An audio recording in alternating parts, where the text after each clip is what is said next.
Zacarias e Elizabeth, famílias do Novo Testamento. Com relação ao Novo Testamento, os primeiros pais que queremos considerar são Zacarias e Elizabeth. O relato divino acerca deles é este. Nos dias de Herodes, rei da Judéia, houve um sacerdote chamado Zacarias, do turno de Abias. Sua mulher era das filhas de Arão e se chamava Isabel. Ambos eram justos diante de Deus, vivendo irrepreensivelmente em todos os preceitos e mandamentos do Senhor. E não tinham filho, porque Isabel era estéril, sendo eles avançados em idade. Lucas 1, versículos 5 a 7. Zacarias e Elizabeth moravam na região montanhosa de Judá.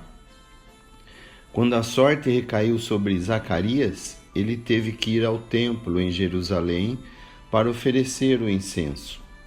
Enquanto queimava o incenso, toda a multidão do povo esperava do lado de fora. Nessa ocasião, apareceu o anjo Gabriel e disse-lhe: Zacarias, não temas, porque a tua oração foi ouvida, e Isabel, tua mulher, te dará à luz um filho, a quem darás o nome de João. Em ti haverá prazer e alegria, e muitos se regozijarão com o seu nascimento, pois ele será grande diante do Senhor, não beberá vinho nem bebida forte, e será cheio do Espírito Santo, já desde o ventre materno. E converterá muitos dos filhos de Israel ao Senhor seu Deus.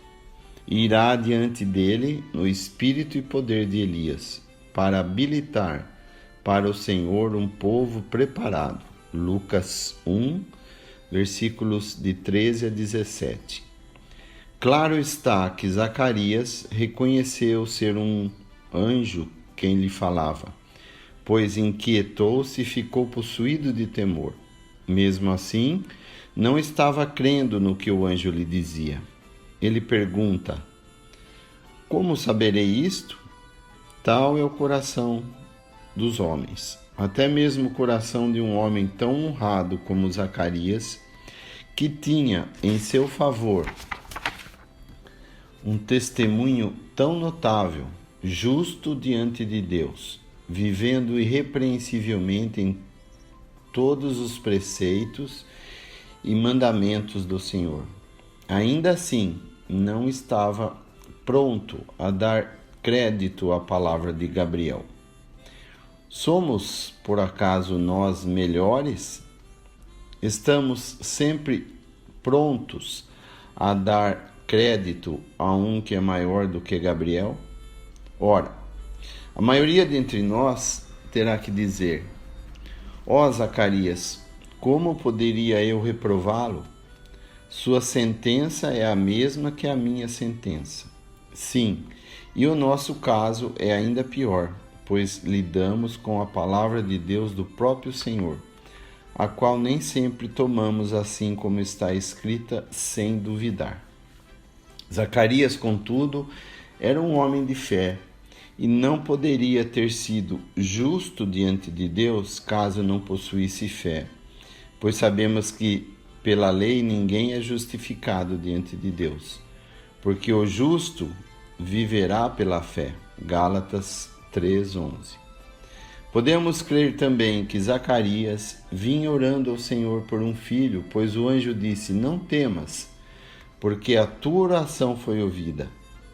Somente a fé poderia ter sido a motivação de Zacarias para que orasse, e o fato de que sua oração foi atendida é prova de que foi uma oração de fé.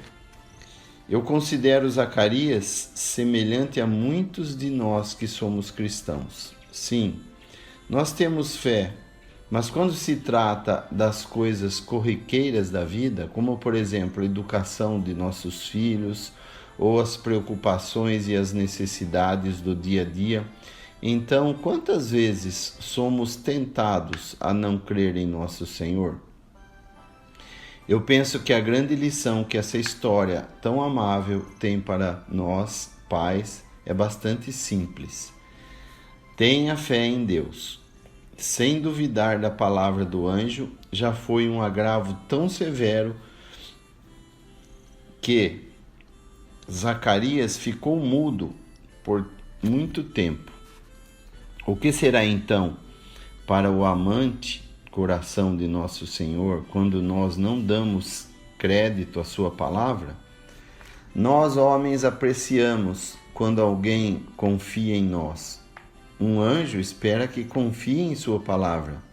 Ousaríamos então duvidar daquele que está muito acima dos anjos e do qual sabemos que é impossível que minta?